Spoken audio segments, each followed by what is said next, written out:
الحمد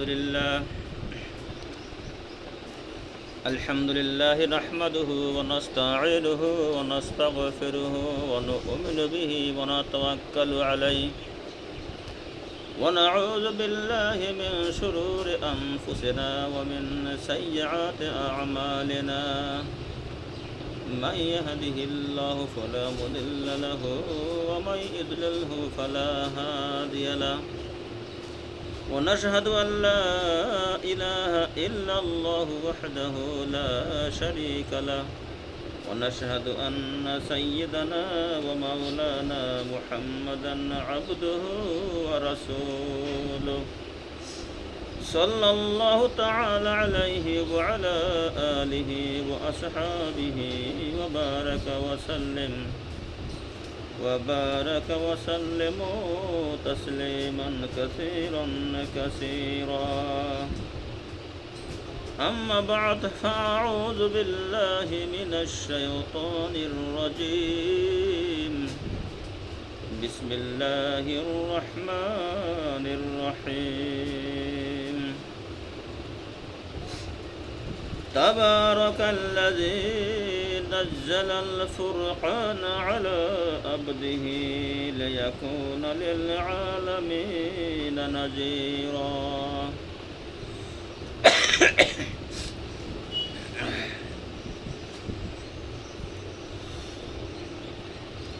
সমস্ত তারিফ ও প্রশংসা সেই মহান আল্লাহ তাআলার জন্য, যিনি আমাদিগকে আশরাফুল মাখলুকাত হিসাবে সৃষ্টি করেছেন এবং নির্দিষ্ট একটা জীবন দিয়ে আমাদেরকে আল্লাহ তাআলা পৃথিবীতে পাঠিয়েছেন। সূরা মুলকে আল্লাহ তাআলা বলেছেন, আল্লাযী খালাকাল মাউতা ওয়াল হায়াতা লিয়াবলুয়াকুম আইয়ুকুম আহসানু আমালা। মহান আল্লাহ তাআলা বলেন, আমি জীবন ও মরণ সৃষ্টি করেছি তোমাদেরকে পরীক্ষা করার জন্য, যে তোমাদের মধ্যে হতে কে আমলে উত্তম। তো আল্লাহ তাআলা আমাদেরকে পরীক্ষা করার জন্য এই পৃথিবীতে নির্দিষ্ট একটা সময় দিয়ে আমাদেরকে পাঠিয়েছেন। নির্দিষ্ট সময় বলতে পৃথিবীতে কেউ থাকবে না, কেউ 60, 70, 80, 100 বছর হলেই আল্লাহ তাআলা তাকে যাইতে না চাইলেও আল্লাহ তাআলা জোর করে হলেও আল্লাহ তাআলা উঠা নিবেন, তাই তো। তো ঘটনা হলো, পরীক্ষা কি জিনিস? পরীক্ষা আল্লাহ তাআলা যে কিতাব দিয়েছেন আমাদেরকে, এই কিতাব থেকে কোশ্চিন করবেন। এই কোশ্চিন মোতাবেক যদি আমরা উত্তর দিতে না পারি তাহলে আমরা ফেল। যদি পরীক্ষা কেউ পাশ করে তাহলে সে হবে জান্নাতি, আর যদি কেউ ফেল করে তাহলে সে হবে জাহান্নামী। দুইটা রাস্তা। আল্লাহ বলেছেন, ইম্মা শাকিরান ওয়া ইম্মা কাফুরা। যে চায় সে কী করুক, শুকুর গুজার আদায় করুক আল্লাহ তাআলার, আর যে চায় সে কী করুক, আল্লাহ তাআলা নাফরমানি করুক। দুটো রাস্তা দিয়েছেন। যে রাস্তায় নবী রাসূল ওলিয়া উলিয়াগণ চলে গেছেন, সেই রাস্তা সূরা ফাতিহার মধ্যে আল্লাহ তাআলা বলে দিয়েছেন, ইহদিনাস সিরাতাল মুস্তাকিম, আমাদেরকে সহজ সরল পথে পরিচালনা করো। সিরাতাল্লাযীনা আন'আমতা আলাইহিম, যে পথে তুমি তাদেরকে নিয়ামত দিয়েছিলে সেই পথে, অর্থাৎ সাহাবা কেরাম, নবী আম্বিয়াগণ, এদের পথে আমাদেরকে পরিচালনা করো। তো পরিচালনা যে রাস্তা আমাদেরকে আল্লাহ তাআলার কাছে আমরা আরজ করলাম, আবেদন করলাম, সেই রাস্তা ছাড়া যত রাস্তা আছে সব শয়তানি রাস্তা। শয়তান আমাদেরকে সামনে থেকে ধোঁকা দেবে, পিছন থেকে ধোঁকা দেবে, ডাইনে থেকে ধোঁকা দেবে, বামে থেকে ধোঁকা দেবে। সূরা আরাফের মধ্যে আল্লাহ এই কথা বলেছেন। তো শয়তান ধোঁকা দেয় মানুষকে, যে নামাজে যখন আহ্বান করা হয়, ডাকা হয়, তখন সে বলে যে দূর এখন নামাজ পড়ে কী কেবল 30 বছর হয়েছে, হ্যাঁ তো 30 বছর হয়েছে, তে এখন নামাজ পড়ে কী হবো, এখন কামাই কর, 50-60 দেশম হবো, তখন থেকে একদম একটা চিল্লা দিয়ে দিবি আর নামাজ পড়বি, বাস হওয়া যাবো গা, খতম। আর একটা হাদিস আছে, মানুষ বলে থাকে যে মান ক্বালা লা ইলাহা ইল্লাল্লাহ দাখালাল জান্নাহ, যে একবার কালেমা পড়বে সে জান্নাতে প্রবেশ করবে। তো যাই হোক, এটা আমার মনে হয় এটা কথাটা ঠিক না। কারণ একটা মানুষের জীবনে যখন 15-20 বছর বয়স হলো, 30 বছর বয়স হলো, তখন তার জ্ঞান সম্পূর্ণ হলো, জ্ঞান বাড়লো, এই সময় সে ঈমান আনলো না, নেক আমল করলো না, আর সে মরার আগে আমল করব, এটা কি ভাই কোনো যুক্তিসঙ্গত কথা? এখন 20-30-40 বছর বয়স হচ্ছে, এখন যে বোঝা বহন করতে পারবো, 60-70 বছরে কি সে বোঝা বহন করতে পারবো? এখন যে সে দৌড় দেওয়া পারবো, 60-70 বছরে কি দৌড় দেওয়া যাবো? যাবো না। গতিকে নেক আমল এখনই করা উচিত আমাদেরকে। ভবিষ্যতের কথা বাদ দেন, আমরা জানি না আমাদের মরণ কখন আসবে, কাউরে আসবো না। আল্লাহ বলেছেন আইনামা তাকুনু ইদরিকুমুল মাউত ওয়ালাউ কুনতুম ফি বুরুজিন মুশাইয়াদা, তোমরা যেখানেই থাকো না কেন মৃত্যু তোমাদেরকে ধরবই। যদিও তোমরা সেই বুরুজে, পাহাড়ের চূড়ায় যদি পলা থাকো, তাও মৃত্যু তোমাদেরকে ধরবই। ভাই সব, আমরা সবাই সচেতন হই, নিজের জীবনটাকে রঙিন করি কোরআনের আলো দেয়া, কোরআনের হুকুম দেয়া। আল্লাহ আমাদের কি বলেছেন যে ওয়াইন্নাহু লা যিকরুল্লাকা ওয়া লিকাওমিকা ওয়া সাওফা তুসআলুন, নিশ্চয়ই কোরআন তোমার জন্য, তোমার কওমের জন্য, আর অচিরে তোমাদেরকে জিজ্ঞাসা করা হবে। শুধু মানুষের জিজ্ঞাসা করা হবে না, মানুষের অঙ্গ প্রত্যঙ্গ। সূরা ইয়াসিনে আল্লাহ তাআলা বলেছেন আল ইয়াওমা নাখতিমু আলা আফওয়াহিহিম ওয়া তুকাল্লিমুনা আইদিহিম ওয়া তাশহাদু আরজুলুহুম বিমা কানু ইয়াকসিবুন, আমি সেদিন তাদের মুখে মোহর মেরে দেব, মুখে মোহর মেরে দেব, ফলে তাদের হাত আমার সাথে কথা বলবে, তাদের চামড়াগুলো আমাদের সাথে কথা বলবে, এবং তাদের পা সাক্ষ্য দিবে তারা কোথায় কোথায় গেছে, কোথায় কোথায় পাও ফলাইছে,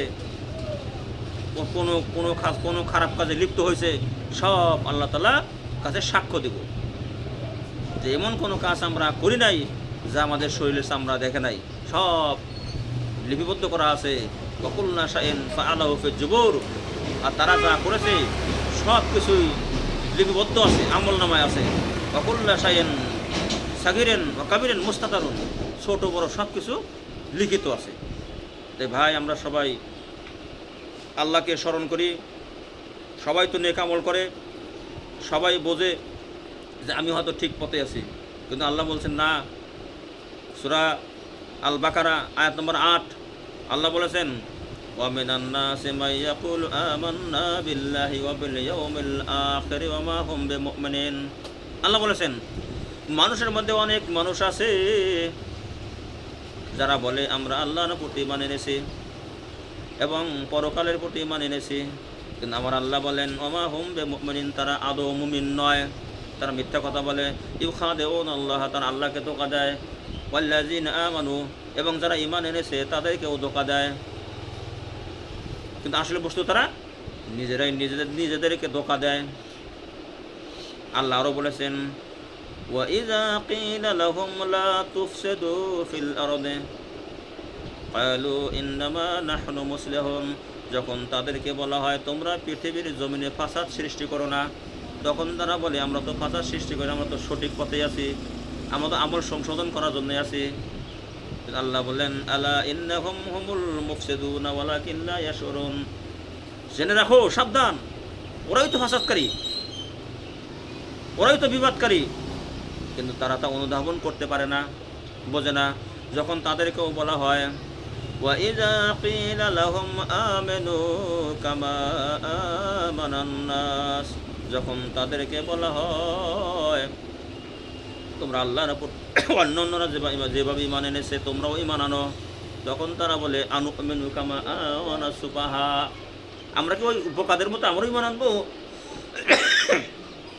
এরা বলে যারা ঈমান এনেছে ওরা হলো বোকা। যাই হোক, বস্তুত ওরাই বোকা। আল্লাহ বলছেন ওরাই বোকা, ওরাই নিজেদেরকে ধোঁকা দেয়। তো যাই হোক, আল্লাহ তাআলা যে শরীয়তের বিধিবিধান আমাদেরকে কোরআনুল কারীমের মধ্যে দিয়েছেন সবগুলাই মানতে হবে। একটাও যদি আমরা না মানি তাহলে আল্লাহর আদেশ মানা হলো না। অনেক বা আল্লাহর বান্দা আছে আদেশ মানে নিষেধ মানে না, নামাজ পড়ে, রোজাও থাকে, হজ করে, জাকাতও দেয়, গরিবকেও দান করে, আত্মীয় স্বজনকেও দান করে, আবার ওমরা জাকাতের আইল ঠেলে, ওমরা সুদ খায়, ঘুষ খায়, আত্মহত্যার সম্পর্ক ছিন্ন করে। এই যে আল্লাহর আদেশ মানা মানে কি? নামাজ পড়া, রোজা থাকে আল্লাহর আদেশ, আর যেটা হলো তরই নিষেধ যেটা, এটা তারা মানে না। সূরা বাকারা আয়াত নাম্বার 85 কি বলছেন আল্লাহ? আফাতুমিনুনা বিবাদিল কিতাব ওয়া তাকফুরুনা বিবাদিন, তোমরা কি আল্লাহর কিতাবের কিছু অংশে ঈমান আনো আর কিছু অংশে ঈমান আনো না, কুফরি করো। ওয়াজন আল্লাহ তাআলা বলেছেন ইয়া আইয়ুহাল্লাযীনা আমানু দুখুলু ফিস-সিলমি কাফা, হে ঈমানদারগণ তোমরা যারা ঈমানের দাবি করো তোমরা ইসলামের মধ্যে পরিপূর্ণভাবে দাখিল হও। ওয়ালা তাত্তাবিউ খুতুওয়াতিশ শাইতান, এবং শয়তানের পদাঙ্ক অনুসরণ করো না, শয়তানের পদাঙ্ক অনুসরণ করো না। ইন্নাহু লাকুম আদুউম মুবিন, নিশ্চয় সে তোমাদের জন্য প্রকাশ্য শত্রু, প্রকাশ্য শত্রু। শয়তান বিভিন্নভাবে মানুষকে ধোঁকা দেয়, তাই শয়তানের ধোঁকা থেকে আল্লাহ আমাদেরকে হেফাজত করুন, সবাই বলেন আমিন। তো যাই হোক, আমাদের উপরে যে যে বিধিবিধান আল্লাহ তাআলা ফরজ করে দিয়েছেন সেভাবে নারীদের উপর আল্লাহ তাআলা বিধিবিধান ফরজ করে দিয়েছেন। নারীদের সম্পর্কে আমি কিছু কথা বলছি, আপনারা সবাই মনোযোগ দিয়ে শুনবেন। আল্লাহ বলেছেন ইহুদি নারীদের বৈশিষ্ট্য দাজ্জালের মিশনগুলো হবে, কিয়ামতের আলামতে তারা কাজে লাগাবে। শোনেন ও মা বোনেরা, কান খাড়া করে শুনে নিন, নচেত পরকালে আফসোস করলেও কোনো কাজে লাগবে না, নাকি? তাহলে কি এই যে 7টা গুণ ইহুদি মহিলাদের মধ্যে পাওয়া যায়, এই 7টা গুণ যদি আমাদের মুসলমান মহিলাদের মধ্যেও যদি পাওয়া যায় তাহলে কিয়ামতের দিন হাসর নসর হবে ইহুদি নারীদের সাথে। 1 নম্বর আন্নানা, নারীদের একটা গুণ, কি গুণ? বদ অভ্যাস। আন্নানা মানে আমার জন্য খরচ করেন আর কারোর জন্য অত খরচ করার কোনো দরকার নাই, এইরকম মহিলা আমাদের দেশে আছে না নাই? বলেন, নিশ্চয় আছে। স্বামী তো এই কাজ করতে গিয়ে ওর ভাইকে হারায়, ওর মাকে হারায়, ওর মাকেও হারায়, কত পরিশ্রম করে, পরিশ্রম করে রাতে দিনে শ্রম দিয়ে হারা তার বিবি বাচ্চাকে খাওয়ায়। আর নারীরা কি করে? আলাদা হওয়ার জন্য অনেক চেষ্টা করে। সেজন্য বলছে আন্নানা, মানে তারা বলে বা ভাবে যে সব আমার জন্য খরচ করো আর কারোর জন্য কোনো খরচ করা কোনো দরকার নাই। 2 নম্বর মান্নানা, ওরা খোরা দেয় বেশি, সারা জীবন ওদের জন্য খরচ করলেন বেশি, হঠাৎ যদি একদিন সাবান কম হয় তো বলে আমার জন্য তো তুমি কিছুই খরচ করো না, একথা বলে হারা দেয়। একদিন খেলে কম দিছে, আগের দিন সব ভুলে গেছে, আমাদের কি খরচ করেন? তুমি কোনো কিছু খরচ করেন না। আমি তোমার সাথে বিবাহ বসার পরে আমি কিছুই পাইলাম না। হ্যাঁ, তোমার বাড়িতে এসে আমার বাবায় ভুল করেছে বিবাহ দিয়ে, আমার বাবা তোমার সাথে বিবাহ দিয়ে ভুল করেছে, আর ওই জন্য আমি তোমার কাছ থেকে কিছু পাইলাম না। আমাকে বিবাহ করার জন্য অনেক মানুষ বিবাহের পয়গাম দিয়েছিল, তবু আমি বসি নাই, কিন্তু তোমার মতো কিপটা জামাইয়ের সাথে আমাকে বিবাহ দিয়েছে। কিপটা জামাই, চিন্তা করছ?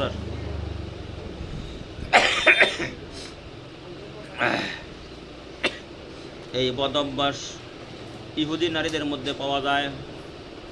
এইরকম অভ্যাস যদি মুসলিম মহিলাদের মধ্যেও যদি পাওয়া যায়, কিয়ামতের দিন হাসর নসর ইহুদি নারীদের সাথেই হবে।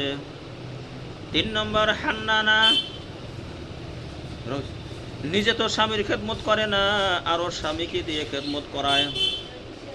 খাদিজা রাদিয়াল্লাহু তাআলা আনহার ঘটনা বলছে, বিশ্বনবী যখন দাওয়াতি কাজ করতেন এবং বাহিরে তাশরিফ দিতেন। বাড়িতে ফিরে না আসা পর্যন্ত যত রাতি হোক দরজায় ট্যাক লাগিয়ে ঘুমাতেন, দাঁড়িয়ে থাকতেন। যখনই রাসূল সাল্লাল্লাহু আলাইহি সাল্লাম খাদিজা রাদিয়াল্লাহু তাআলা আনহাকে ডাক দিতেন, অমনি অমনি দরজা খুলে দিতেন, সঙ্গে সঙ্গে দরজা খুলে দিতেন। এরকম মহিলা মনে হয় প্রত্যেক ঘরে ঘরে আছে, আমার মনে হয় নাই। বরঞ্চ কারণে অকারণে ওই রাতে কথা বন্ধ করে দেয়।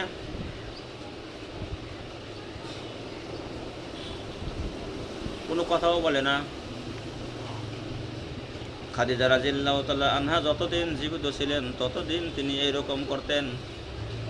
তিনি দাওয়াতি কাজ করে বাড়িতে ফিরে না আসা পর্যন্ত দরজায় পিঠ লাগিয়ে ঘুমাতেন। 4টা কাজ যদি নারীরা করতে পারে, তারা 8টা দরজার যে কোনো দরজা দিয়ে তারা জান্নাতে প্রবেশ করতে পারবে।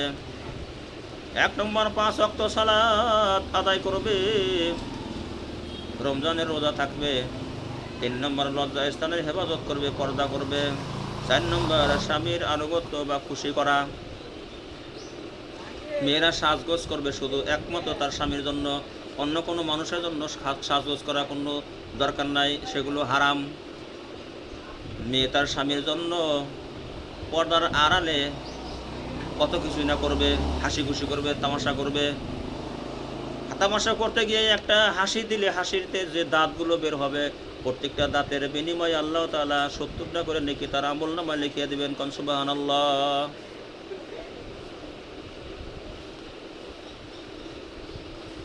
4 নম্বর কান্নানা, অর্থ হচ্ছে অহংকারিনী।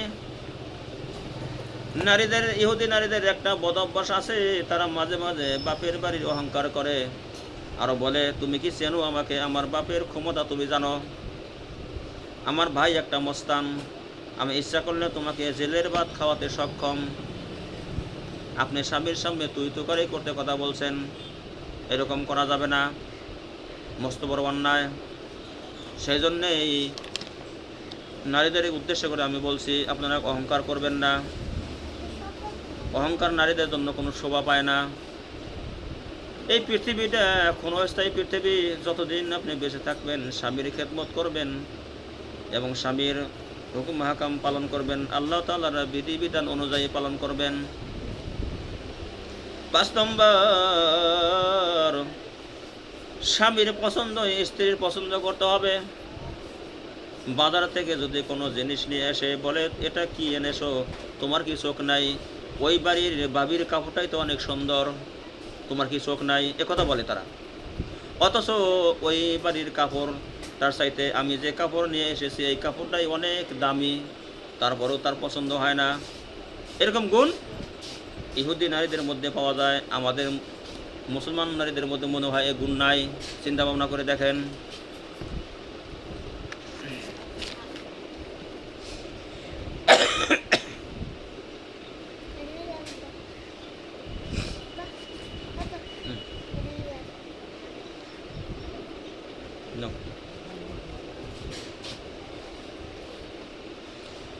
অথচ স্বামী তাকে বিবাহ করেছে তার পছন্দ মতোই। যদি পছন্দই না থাকতো তাহলে তে স্বামীর সাথে কেন বিবাহ বসলো? পছন্দ করে যখন বিবাহ বসেছে তখন কেন তার জিনিসপত্র পছন্দ হয় না, একটা জিনিস কিনে আনে তাও পছন্দ হয় না, এরকম কেন হয়? মেয়েরা হাসি খুশি করবে, আনন্দ করবে, চুল আলগা দিবে, আরও কত কিছু করবে, সব কিছু তার স্বামীর জন্য করবে। এই জন্য মেয়েদের জন্য সবচেয়ে বেশি ভয়ঙ্কর মানুষ 2টা, দেবর আর দুলাভাই।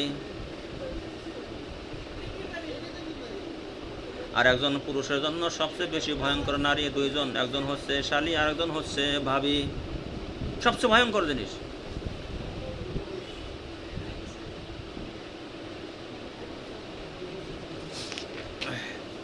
ছয় নম্বর সাদাকা, হারাম ইনকামের প্রতি উৎসাহ দেওয়া। ইহুদি নারীরা তার স্বামীদের হারাম ইনকামের প্রতি উৎসাহ দেয়। আজও মুসলিম বিশ্বে অনেক মুসলিম মহিলারা আছে, এই তাদের মধ্যে এই গুণ পাওয়া যায়। স্বামী কিভাবে কামাই করে করুক, টাকা আসলেই হলো। না, এরকম না, তাকে ভালো বুঝ দেন যে এই রাস্তা খারাপ, এই রাস্তায় ইনকাম করলে টাকা হালাল হবে না, টাকা হারাম, এরকম তাদেরকে বুঝ দিতে হবে। যদি হারাম ইনকামের প্রতি তার স্ত্রী তার স্বামীকে যদি উৎসাহ দেয়, কিয়ামতের দিন তার হাসর নাসর হযরত লূত আলাইহিস সালামের স্ত্রীর সাথেও হবে। সবাই বলেন নাউজুবিল্লাহ। 7 নম্বর বাররাকা, এটা অনেক ভয়ঙ্কর। বাররাকা মানে স্বামীকে ধরে মারে। অনেক নারী আছে তার স্বামীকে ধরে পিটায় মারে। বলুন তো স্ত্রীর হাতে মারে খাওয়া মানুষ আছে কি না এই এলাকায়, এই দেশে, এই সমষ্টিতে? পাওয়া যাবে নিশ্চয়, দুই একটা, অনেক পাওয়া যাবে।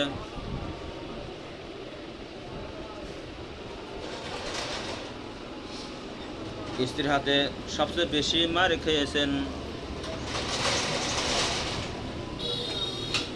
আবু জেহেল। দুইটা কারণ পেয়েছি, তিনি তার স্ত্রীর সাথে থাপ্পড় খেয়েছেন দুইটা কারণে। একটা কারণ ছিল তার বিবাহের সময় সে যৌতুক নিয়েছিল, ডিমান্ড নিয়েছিল, তার জন্য সে তার স্ত্রীর সাথে মার খেয়েছেন। 2 নম্বর তার যৌন অক্ষমতা ছিল, সেজন্য সে স্ত্রীর সাথে মার খেয়েছে।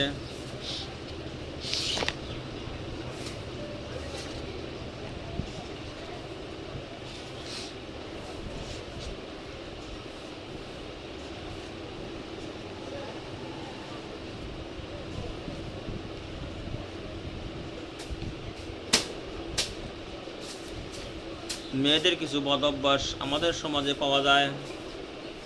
1 নম্বর স্বামীর সাথে তুই তো করে করে কথা বলা। 2 নম্বর স্বামীর হক আদায় না করা। 3 নম্বর স্বামীর সাথে রাগ করে থাকা। 4 নম্বর স্বামীর কথা না শোনা। 5 নম্বর স্বামীর সাথে উচ্চস্বরে কথা বলা। 6 নম্বর স্বামীকে না বলে বাহিরে যাওয়া। 7 নম্বর স্বামীর ইচ্ছার বিরুদ্ধে কাজ করা। 8 নম্বর অন্যের সামনে এই স্বামীকে অপমান করা। 9 নম্বর স্বামীর টাকা বেহুদা কাজে নষ্ট করা। 10 নম্বর স্বামী রাগ হয় ইচ্ছে করে এমন কোনো কাজ করা। 11 নম্বর স্বামীকে কুবুদ্ধি দেওয়া। 12 নম্বর স্বামীকে হারাম ইনকামের প্রতি উৎসাহ দেওয়া। 13 নম্বর স্বামীর ইনকাম নিয়ে খোটা দেওয়া। এরকম মহিলা আমাদের দেশে পাওয়া যায় কিনা আপনারাই বলেন। নিশ্চয় পাওয়া যায়।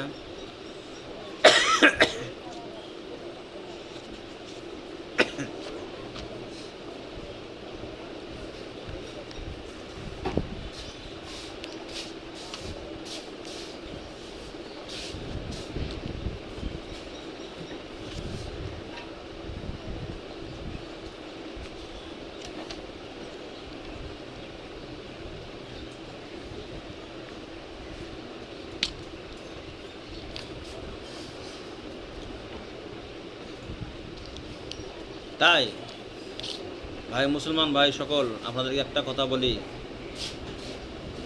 তোমার আমার শেষ ঠিকানা যদি এই 3.5 হাত মাটি যদি হয়, তাহলে অত অহংকার কিসে? ভোর 4টায় মৃত্যু, ভোর 5টায় জানিয়ে দেওয়া হবে সবাইকে। সকাল 8টায় তোমার শেষ গোসল করানো হবে।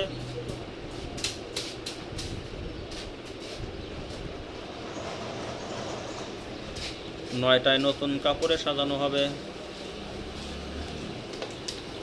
জোহরের নামাজের পর তোমাকে তোমার আলিশান বাড়ি থেকে বের করে নেওয়া হবে। 2টায় তোমাকে আজান ছাড়া নামাজ পড়ানো হবে। অতএব 2:30 তোমায় মাটিতে দাফন করা হবে। এই তো তোমার আজীবনের শেষ আয়োজন। তো কিসের এত অহংকার? ভুলে যাও সব কিছু রঙিন স্বপ্ন, ফিরে এসো রবের দিকে। তোমার শেষ ঠিকানা এই 3.5 হাত মাটি।